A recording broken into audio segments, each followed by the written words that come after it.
in plastic wrapped in one of these. I've been using a lot of Nomad palettes lately. So these are just a few of the Nomad palettes that I have. I can do 2 looks and first impressions and stuff with this palette. So I'm going to have to get it back. I have the other 2 Halloween palettes that they did. This is the Haunted Europe. It was literally at the bottom of the stack. Okay, so the colors in this palette kind of remind me of the Hocus Pocus palette, which was this one here with the greens and the oranges. So I want to see where it has a shadow.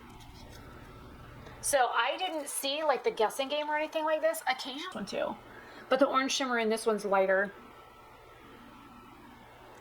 Through my hair, so I have this like this curl right here. If I get it wet, I get like a little super product. It's so creamy on it. I don't know, a piece of paper stuck on my thing, but it says Witch's Brew. So Witch City Salem palette, I think it is absolutely stunning. If you guys want to see some